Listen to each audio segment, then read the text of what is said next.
Estamos presentando a las 8:45.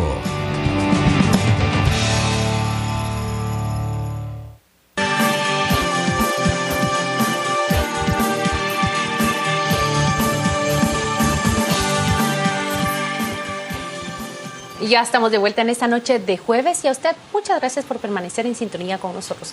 Vamos a hablar en el siguiente segmento con Pedro Pablo Solares. Es el director de la organización Puente que observa y realiza consultorías en migraciones. ¿De qué nos viene a hablar Pedro Pablo Solares? Pues de un tema que nosotros hemos conocido consecuentemente, pero vamos a actualizarlo y vamos a poner justamente los puntos sobre las is en temas de corrupción y mala atención en consulados de Guatemala en Estados Unidos. Pedro Pablo, ¿cuál es la situación? ¿Qué sucede en los consulados? ¿Por qué se presentan denuncias de anomalías, corrupción y deficiencias en estos lugares? Buenas noches. Sí, en nuestra experiencia de acompañar migraciones en Estados Unidos, hemos visto que hay una serie de dificultades que se atraviesan a la hora de tratar de dar documentación a personas guatemaltecas que no están en el terreno donde nacieron, que es Guatemala.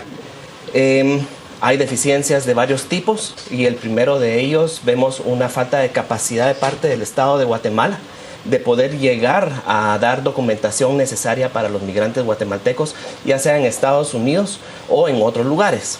Deficiencias que empiezan por lo operativo, como falta de cantidad de consulados y falta de personal adentro de ellos, deficiencias en el tema de capacitación del personal que trabaja en ellos y hasta las denuncias que están saliendo en estos momentos desde que se salieron en las noticias, estas noticias de falta de documentación, denuncias sobre documentos entregados por instituciones adentro del Estado de forma anómala. Parte del dilema también por lo que ha pasado es que el migrante ya no está exclusivamente en los sitios tradicionales, ya no solo en Los Ángeles, en áreas de Texas, en Florida, en Luisiana. Se han ido mucho a lo que le llaman el Midwest, el medio oeste en Estados Unidos, a Oklahoma, a Nebraska, a Missouri, a Arkansas, donde no hay necesariamente consulados, tiene que haber consulados móviles y demás. También le genera esto un problema adicional a esa población emigrante que no tiene un fácil acceso a los consulados guatemaltecos. Mire, Quique, es muy importante lo que dice porque la migración guatemalteca de alguna forma es diferente que la migración de otros países. Si nosotros observamos, por ejemplo, la migración de El Salvador, vamos a encontrar poblados grandes, ciudades grandes que están con grandes poblaciones salvadoreñas. Los Ángeles, Washington, D.C. es una tradicional. No es lo mismo con los guatemaltecos. No es lo mismo, Se suele escuchar que, por ejemplo, hay colonias de canjobales en Rhode Island, me parece, que hay en Providence, para ser precisa, que hay colonias de ciudadanos de lugares específicos de Guatemala en Florida y que indistintamente migran hacia California, Florida y Nueva York. Pero nos dice usted que no es lo mismo. Háblenos de cómo es esa condición del migrante guatemalteco. La migración guatemalteca está muy asociada hacia el tema étnico en una gran cantidad.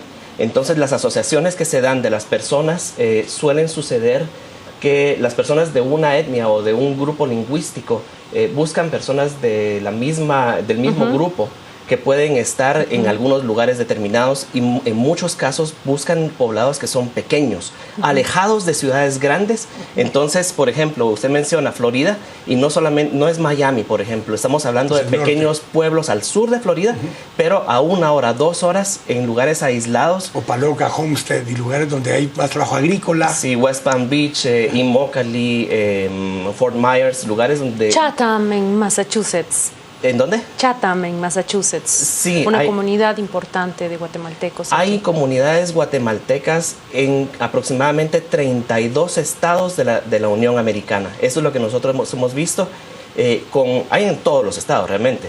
Pero en 32 estados hay grandes poblaciones en pequeños sectores que nosotros hemos denominado en Puente microcomunidades. Y ese es el aporte que nosotros tratamos de hacer, que la orientación consular guatemalteca tiene que ser enfocada no hacia los grandes lugares ni a las grandes ciudades, sino que a microcomunidades.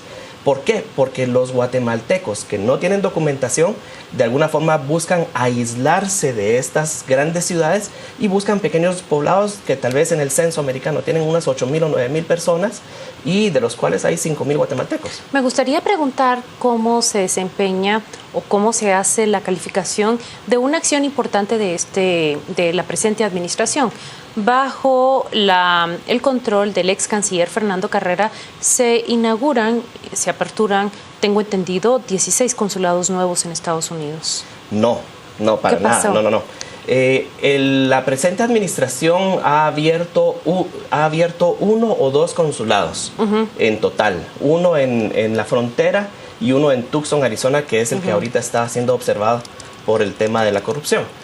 Pero se ha venido anunciando desde el inicio del gobierno que va a haber una apertura de 10 o de 15 consulados, cosa que no se ve posible ni creíble, dado que siempre está asociado a los recursos que no existen.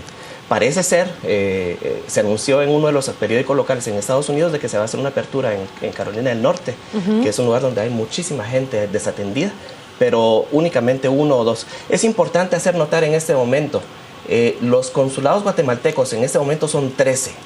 Del Istmo, comparativamente, somos el país que tiene menos consulados y menos atención consular.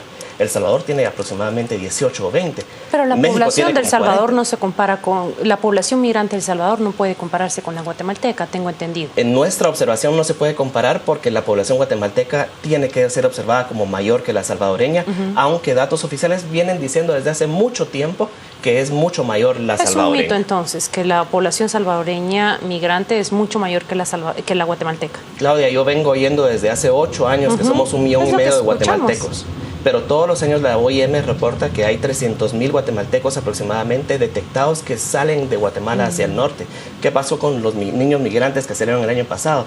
Solo los niños fueron 50,000 niños, 60,000 niños, de los cuales 30,000 eran guatemaltecos, de los que se entregaron en la frontera y los que pasaron de largo y los que no eran niños. Un subregistro importante entonces. ¿Qué pasa con todos los guatemaltecos que no fueron registrados en Guatemala cuando nacieron? Eso se llama subregistro de nacimientos. En el Istmo, Guatemala lidera por mucho el tema de subregistro de nacimientos. Por eso la OEA junto con RENAP hicieron un programa para documentar a la gente por primera vez en Guatemala. ¿Qué sucedió con las personas que salieron del país? ¿Qué sucede con las personas que no pueden acercarse a los consulados porque tienen miedo? Porque huyeron en la época de conflicto armado y que no quieren acercarse al Estado. ¿Qué sucede con las personas cuyos registros fueron quemados? Que son los municipios de donde precisamente sale mayor cantidad de migración. Pero Pablo, cuando escuchamos el tema de anomalías, la gente automáticamente piensa en corrupción. El caso de Tucson que estabas mencionando hace un momento, ¿qué tan frecuente es escuchar, de acuerdo a tu experiencia, que hayan actos de corrupción para entregar un documento o para falsificar un documento o para entregar un documento que no es 100% verdadero, pero que pagando les entregan un documento que los acredite como guatemaltecos? ¿Qué tan frecuente es? Podríamos decir que la frecuencia no es tan grande, pero yo creo que ahí es muy importante observar que a la par de la migración hay un elemento que no podemos olvidar, que es el miedo. La persona no está en la capacidad de poder ejercer todos sus derechos y presentar una denuncia. Fui objeto de una corrupción, fui objeto de una anomalía. Las poblaciones, al final de cuentas, toman a sus entidades consulares como un medio de protección. Entonces, cuando viene a salir una situación como esta, en la cual la única entidad en la que ellos deberían de poder confiar es la que está asociada a los actos de corrupción, sin intervención de la prensa, porque están demasiado lejos, y sin observación de ninguna otra parte de la sociedad guatemalteca, entonces estamos hablando de realmente pequeños reinados, en donde un cónsul se convierte en una autoridad absoluta, y con los consecuentes peligros y riesgos que eso conlleva. Pablo, a mí me gustaría que usted nos citara cuáles son esos riesgos o las acciones que hacen más vulnerables a ese guatemalteco no documentado que se encuentra en Estados Unidos. Ustedes son una organización que suele tratar con ellos, suele monitorear y observar este fenómeno. ¿Cuáles son los hechos más denunciados o los menos denunciados, pero que quedan registrados de alguna manera en la labor que ustedes hacen en el campo? En este momento, la preocupación más grande que tenemos y que tienen los guatemaltecos en Estados Unidos. Y imagínense, si en Estados Unidos, que es donde mayor atención consular hay, ¿cómo será en México? Pero el problema más grande que están atravesando es poder obtener documentos de identidad ciudadana cuando estamos a 2 años de haber entrado en forma definitiva la legislación de RENAP, habiendo quitado vigencia a los documentos municipales. Este es el momento en el cual el RENAP únicamente se ha aparecido 5 veces. Únicamente en 5 ocasiones se han coordinado las oficinas de RENAP con el Ministerio de Relaciones Exteriores para ir a atender en un total aproximadamente de 13 días en 5 ciudades para poder dar el DPI. Pero cuando hablamos de temas de documentación, el DPI realmente es el último de los pasos de la documentación ciudadana. La preocupación más grande es que hay sacos grandes de personas que no están pudiendo entrar a lo que se llama el CIRESI, que es el Sistema de Registro Civil del RENAP. No están pudiendo entrar a la base de datos porque sus registros fueron cambiados, porque ellos cambiaron la información como producto de las migraciones, porque sus libros se quemaron o simple y sencillamente porque no aparecen.